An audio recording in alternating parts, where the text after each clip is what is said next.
Hello. Welcome back to Let's Talk Palace. Crystal Palace are back to winning ways, and it's a lovely feeling. If you're new around here, do not forget to subscribe, like the video, and comment with what you want to see in the future. As always, I'm joined by Henry Swain. How are you doing, mate? Yeah, I'm good today. Done some early Christmas shopping. Just to be out and about. Enjoyed the weekend, enjoyed midweek. So I'm looking forward to talk about it. Things you absolutely love to see. Yeah, it was an absolutely terrific week. Liverpool in the cup, and then also as well we had Brentford yesterday. So it's top stuff.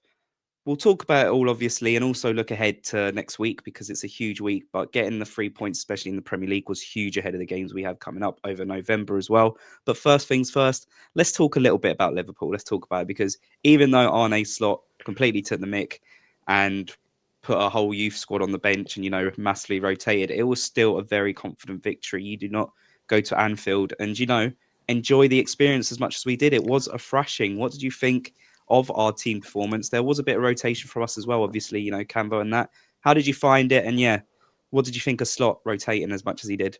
Yeah, it was a weird game. I've never watched Palace play Liverpool and felt so relaxed and confident.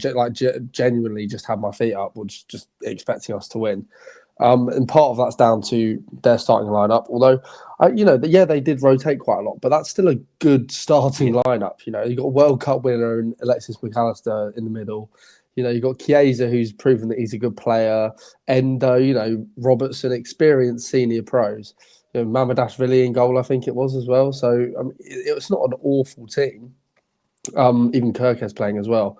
But I think maybe the stories come from the fact that their bench had absolutely nothing on it. But no, I think we played really well. And you're right, we had a fair bit of rotation. I think Camvo looked brilliant. It was really good to see him kind of just trusted again, despite the mistake against Larnaca. Just a great performance all round. Really impressed with the football we were playing. Actually, probably some of the best football we've played. And we were ruthless when we went forward, and that's something we haven't been. And that's also what we were this weekend against Brentford, which we'll touch on. But it looks like we might be turning a corner in terms of how clinical we are. Yeah, for sure. And Jeremy Pino getting his first goal. I know you've already praised Camvo there, but what did you think of Pino? And how good is it to get his first goal already? Yeah, you saw in the celebration, didn't you? He kind of is like apologising for his mistakes so far, but it's brilliant. But I mean, it was one of those where it kind of couldn't have been a better night, and you kind of always get that when it's like you just need a high beat. And I was sat there and said to my missus, I was like, I'd love it if Pino got a goal. I'd love it if we got a goal for Pino. Get him off the mark, and he did. Really well taken finish, and that's only going to give him loads of confidence. So yeah, just couldn't really have gone much better that game, could it? Yeah, no, for sure. It was so good to see. And I think after getting hooked at 60 minutes against Bournemouth and us scoring the 3 goals kind of after he went off, to then get the confidence of a goal in the next game when he started is really good. And I think that confidence flowed for him through to the Brentford match. Obviously, with the Carabao Cup, it's not easy. They don't want us to win another trophy, apparently. We've got Arsenal away next. We will talk about the whole fixture congestion as well. But first, thoughts on Arsenal. I know they kind of rotated against Brighton. I do actually think Brighton could have probably been 2-0 up in the first 20 minutes. They were a bit on top. They did have opportunities. And, Arsenal will probably focus a bit on the Premier League, especially over the December fixture. So, obviously a hard one. But we obviously, at the time of the draw, thought that Liverpool was a hard one as well, right? I think that's a really good point. And you're right, for people that don't know, I've spent my whole life growing up in Brighton, so a lot of my friends, unfortunately, support them. Otherwise, I wouldn't have had many mates. But yeah, a few of them were at the game, and they said that they're very much gettable at, especially if they play the kind of team that they played. I watched the highlights. You're right, Brighton probably could have been 2 or 3 goals up, maybe. Some massive chances missed. And ultimately, you're spot on. We all said, "Oh, Liverpool, that's it, that's us out." You just never know, and like you said, I think you said it on Twitter on the day of the draw that they just want to make it hard for us if we're going to win it again. So I'm happy to do it the hard way, but honestly, that fixture congestion looks ridiculous. I can't actually believe it. There's no way it can go ahead like that, surely. Well, let's talk about that. Let's perfectly move into that. 5 games in 11 days is the possibility. And I think 4 games in 8 days is also a possibility with us playing Thursday, Sunday, Thursday. No, Thursday, Sunday, Tuesday, Thursday, Sunday. That's right, yeah. That is insane. But you're saying it might not happen. The fact is that couple of years back, Liverpool literally had this situation. And even though we've had this situation before in the past, and even though Glasner spoke about it 3 months ago, those in charge of these competitions and the Premier League have not got together and thought, this could actually happen. Yeah. What's your thoughts on that whole mess as it is?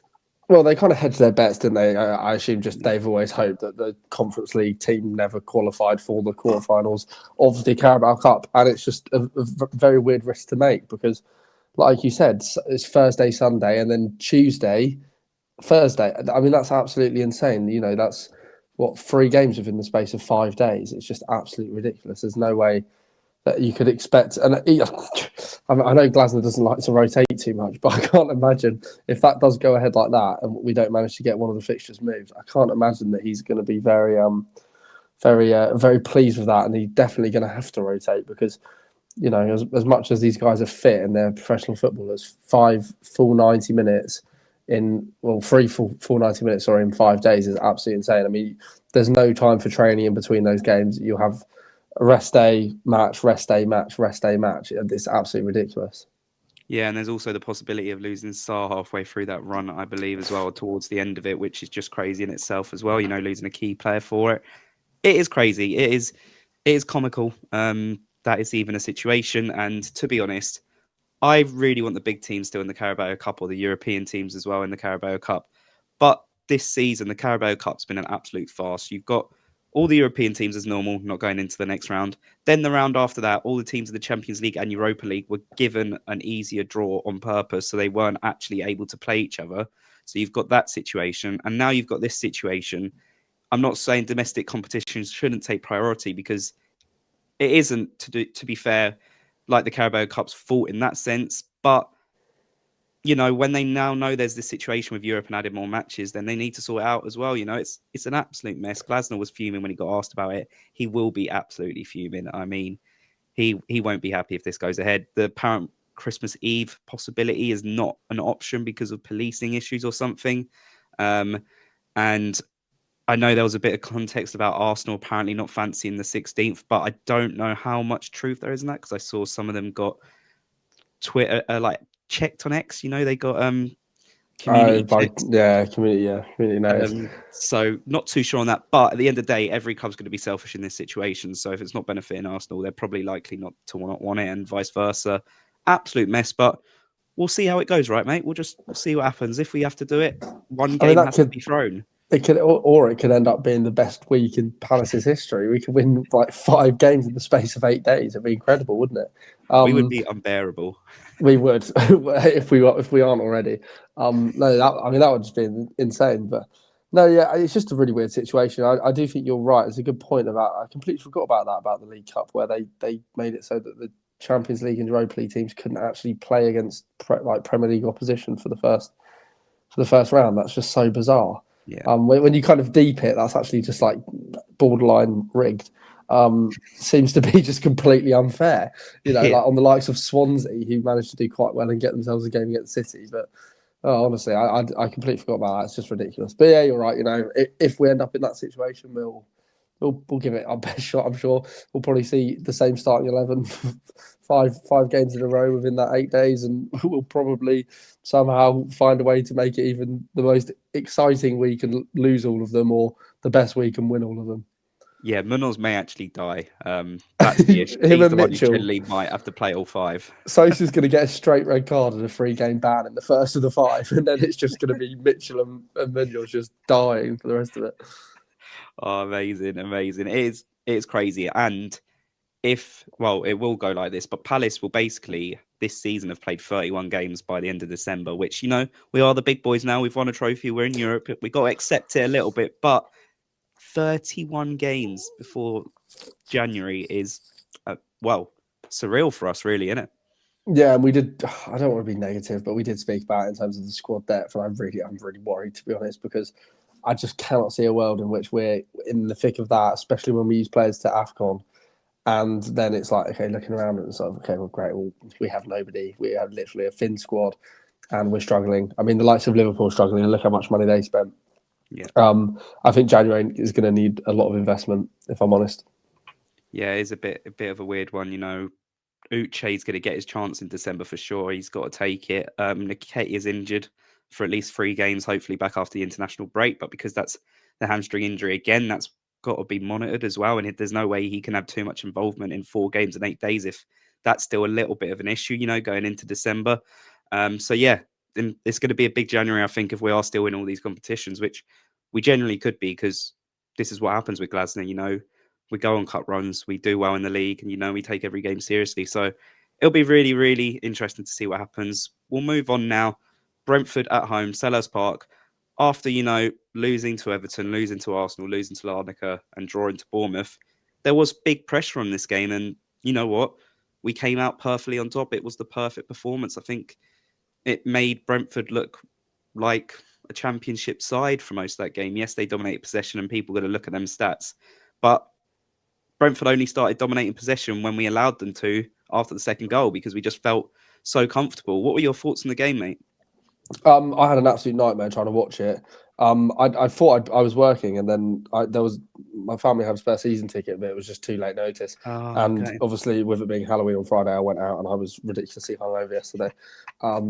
Like ridiculously hungover. I still feel bad now, to be honest. I'm getting old. But no, I had a nightmare with my stream.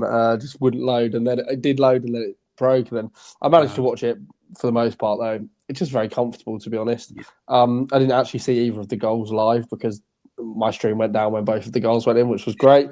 But obviously, I've watched the highlights back.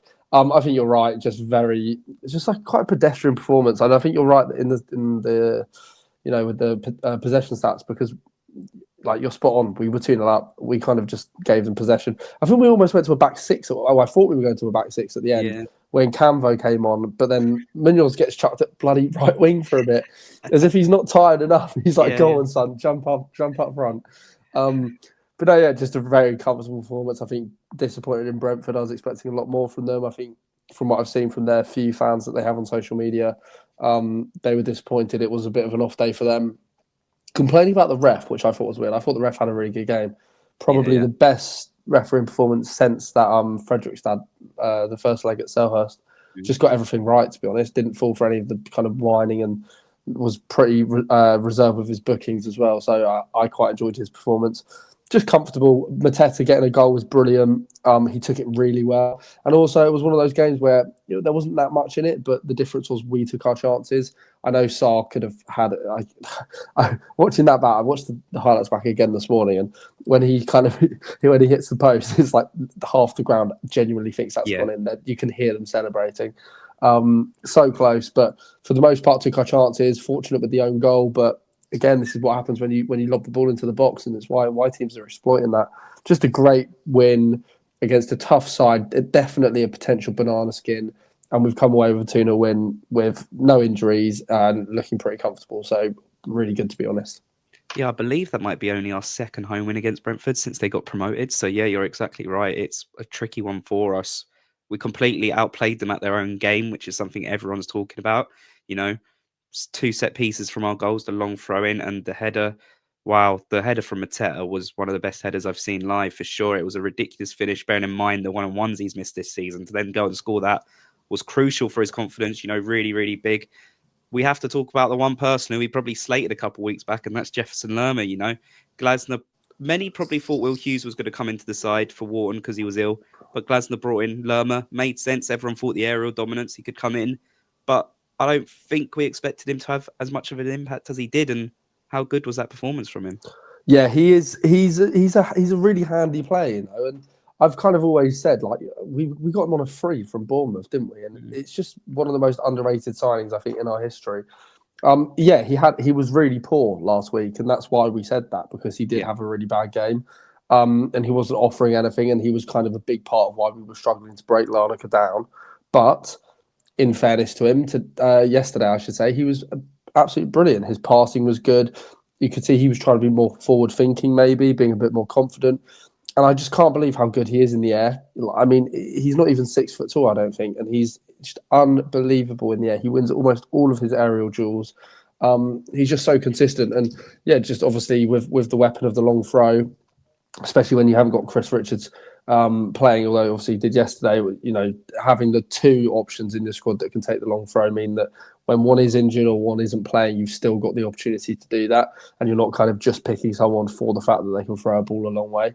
But yeah, no, I think it was just a good performance. I think probably the right selection as well.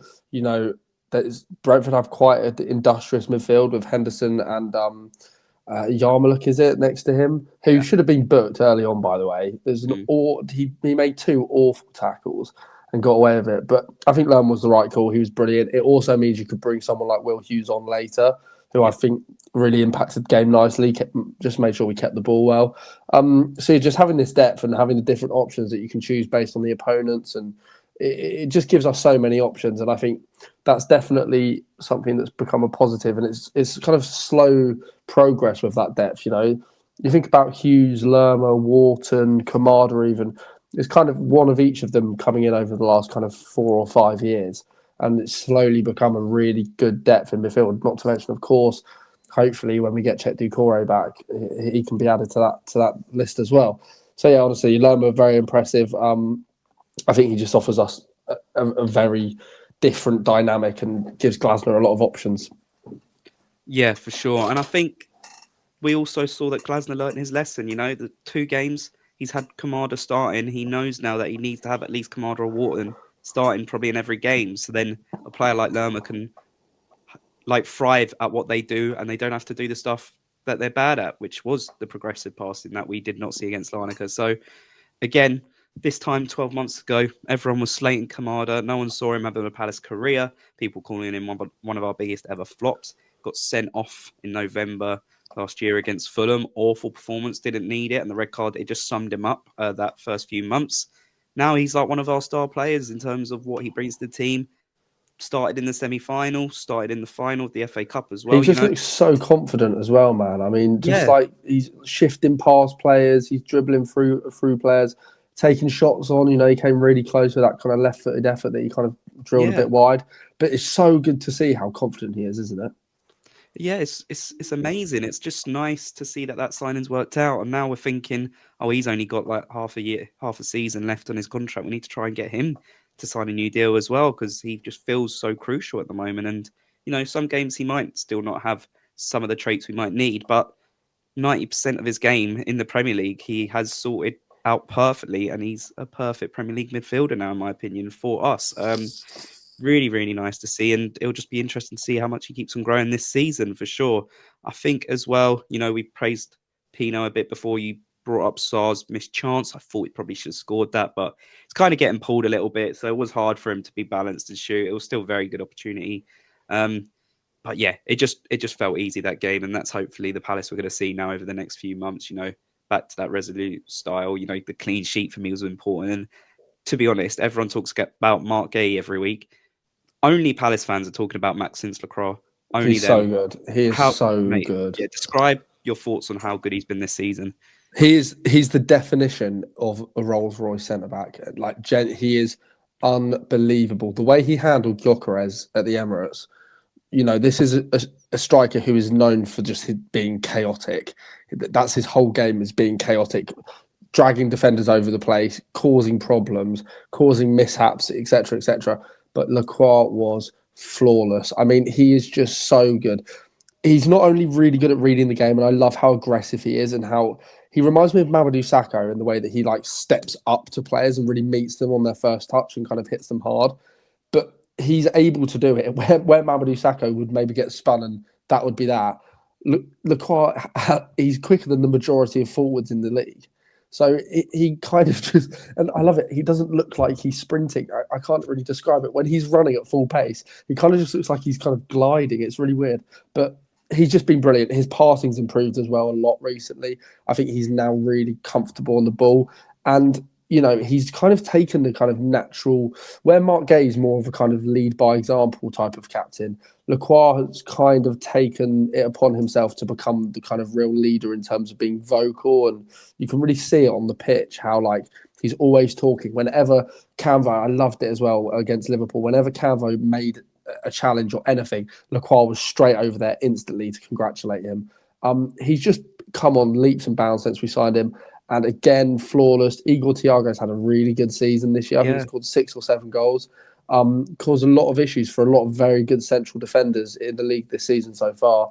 And he just didn't have a sniff. It was just another superb performance from him. Yeah, for sure. And people were saying Brentford, or Brentford fans were saying they played so rubbish yesterday, but I genuinely think we just perfected our game plan against them so well. It just made them look rubbish and How bang often average do we hear compared to that what they've though? been doing. How often do we hear oh Yeah, yeah, we didn't show up. It's one of the worst games we've played this year. We hear it a lot against us. In fairness, yeah, fully agree. Glasnow's so adaptable to teams.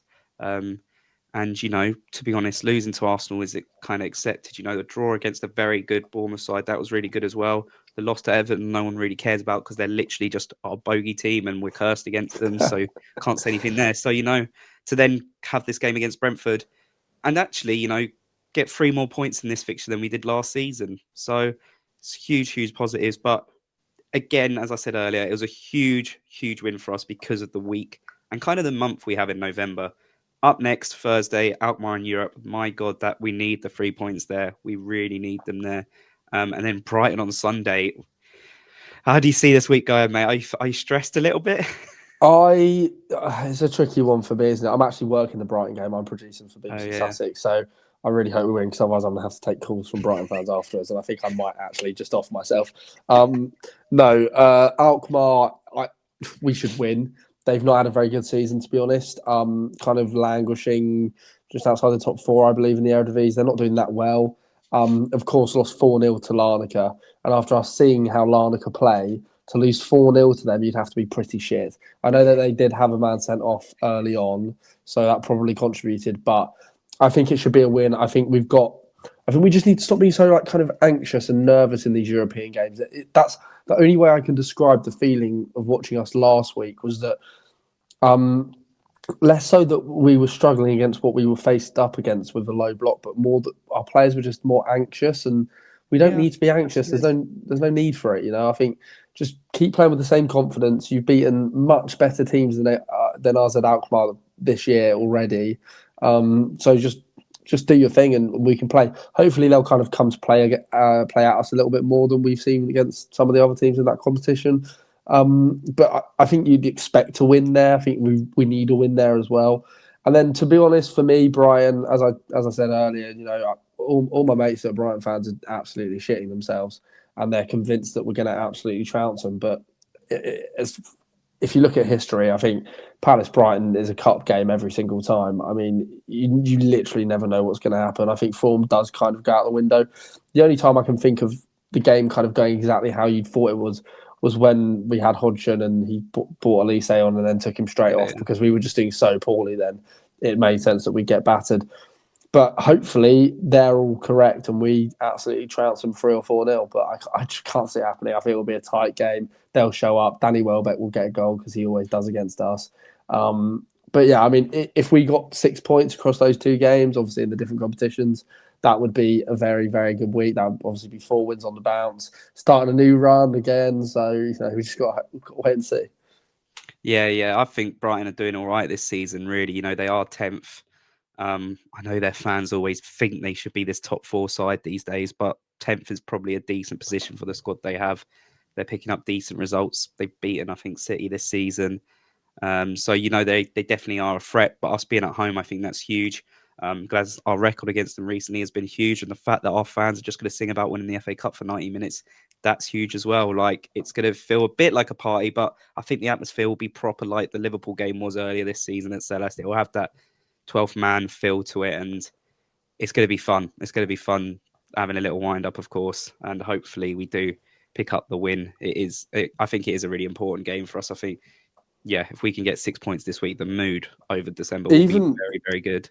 even just like aside from the fact that it's them, it's also when you just look at the league table, it's the team that are 3 points below us or something like that. They're Yeah, quite they're really close. close now. So Yeah, just to extend that gap to 6 points, whether it be Brighton or Brentford, it makes no difference. That's kind of got to be the main focus. But you also make a good point. We've got Glasner anyway has a really good record against them. I think him and Herzl are so buddy that it's kind of, I don't really like it, but I don't know if yeah, that kind of benefits us because I mean, it's worked so far, so we just don't know. But obviously, hope for a win. But I will probably be sat behind a cushion in the BBC studio on Sunday because I'm scared, to be honest. Yeah, there is going to be that bit of anxiety, that's for sure. And playing on Thursday, whilst they have a full week off, that's just not needed as well. But it is how it is, with these fixtures. We have to accept that. And we know our manager definitely will. There will be no moaning on that. And he will have them ready and set to go. I feel like these two games, they're not like, well, they're crucial for us, but they're like, if Glasner can get the 6 points, then people are going to love him even more and just appreciate the work he's been doing this season, especially if we do have possible injury to Nketiah. But Wharton having a week off, to be fair, is really helpful. And us getting the 2 wins, sorry, not the 6 points, but the 2 wins out of this week is really good. Positive signs, back to winning ways, and then and then international break. Hopefully, we're doing all right, and then Wolves after that. So we could come away in November with a really good kind of setup for them. Really congested fixtures over Christmas, right? Yeah, and if you can kind of get a good run of form going, that's kind of got to be the kind of catalyst to get a good run of results in those kind of congested weeks because that's exactly what he said after Liverpool. That's why he bought. The plan was always to bring Mateta on at half time to keep his legs going, to keep the confidence. And he came on and played really well. Yes, didn't score, but had contributed to Nallo getting sent off. Which, by the way, we got to touch on that. I He's know. played 16 minutes of senior football and he's been sent off twice. Absolutely shocking. He actually looked like he was going to cry when he got sent off against Yeah. us. I felt quite bad, to be honest.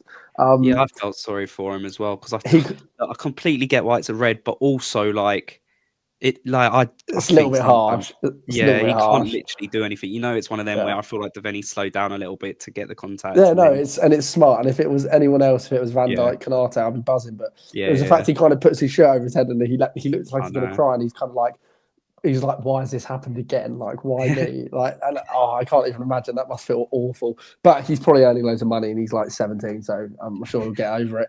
No, but honestly, I think if we get a win in Europe this week, I think that's going to be really important. Obviously, if we can beat Brighton, that not only is important in terms of the 3 points, but gets a massive boost of kind of morale around the club, the fans, the squad as well. I think the squad are more than aware of how important it is that we win that game, especially like I said with the likes of Henderson and Lacroix.